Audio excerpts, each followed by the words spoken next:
Asalaamu calaykum waraxmatullaahi wabarakaatu akhyaarey sida uu idishiinba kusoo dhawaada Saf TV waa halka aad nagala socotaan ana kusoo gudbino Arsenal iyo wararkeeda iminkana waxaan ka faalan doonaa geemka ay wada ciyaari doonaan Arsenal iyo Manchester City marka ay taariikhda ku beegan tahay 26 bishan hadda aan ku jirno 2023 hase ahaatee waxaa jira xaqiiqooyin in aan ka hadalno u baahan inta aanan fiirinin Arsenal geemkan waxa ay kala kulmi doonto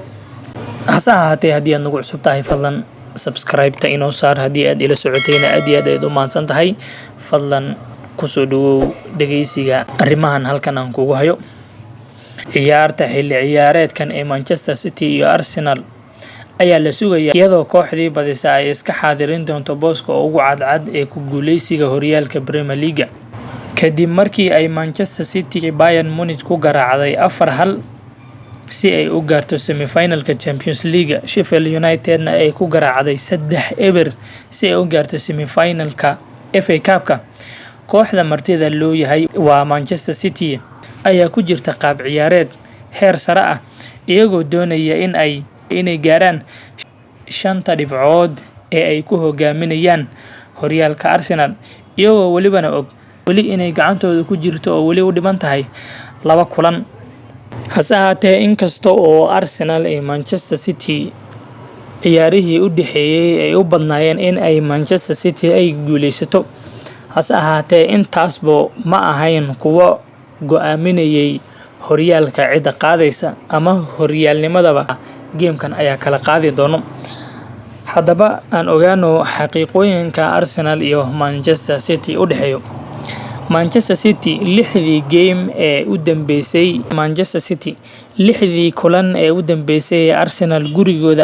gurigeeda ay kula yeelato ayada ayaa badisay taasoo walibana Pep Guardiola oo asaga uu ahaa manager Manchester City hal mar qura ayay gurigooda ay ku luus gareeyeen oo maartay Manchester City gurigooda Arsenal ay ooga badisay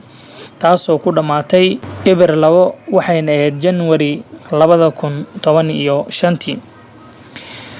sidoo kale Arsenal 11kii game ee u dambeysay ee City ay la ciyaarto kulli waa ay ku guul dareysatay waana qasaarihii ugu weynaa oo ay kala kulanto team Premier League ka dhisan sidoo kale Arsenal 3 gool kaliya ayay xirtay 10kii ciyaarood ee u dambeysay ee Manchester City ay la ciyaarto sidoo kale Manchester City 2 mar ayay garaacday seasonkan Arsenal kulanka koowaad wuxuu ahaa Premier League kaasoo ku dhamaaday 3-1 ciyaarta labaad ee Arsenal ay Manchester City ay garaacday wuxuu ahaa FA Cup kaasoo maartay Manchester City iyadana gurigeeda lagu ciyaarayay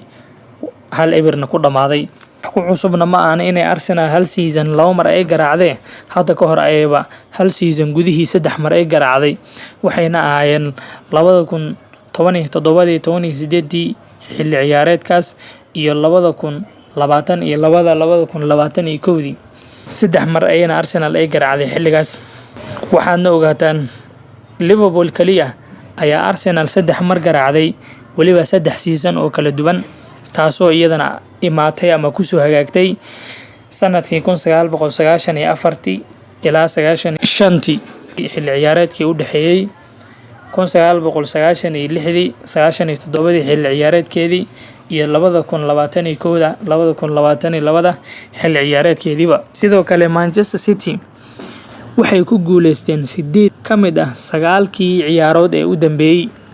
kuwaasoo walibana ay ka mid yihiin 6dii u dambeysay gurigooda waxa ay ku badiyeen 17 ciyaarood oo ka mid ah 19kii ay ku dheeleen halka ay hal draw ay ku galeen hal kalena ay maartay laga badiyay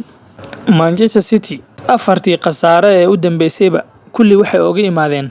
kalaabyo ka dhisan London kuwaasoo kala ah Chelsea, Crystal Palace, Tottenham iyo Brentford as ahaatee Arsenal maadaama iyaduna ay ka socoto London kusoo guuleysan doontaa guriga Manchester City waxaan arki doono hase ahaatee sida ay maartay xaqiiqooyinkan ay noo cadeynayaan Arsenal waxay ka soo bilowday 2015kii ilaa maanta wax record ah oo fiican ay ku leeyihiin Manchester City ama gurigooda ama gurigeedaba malahan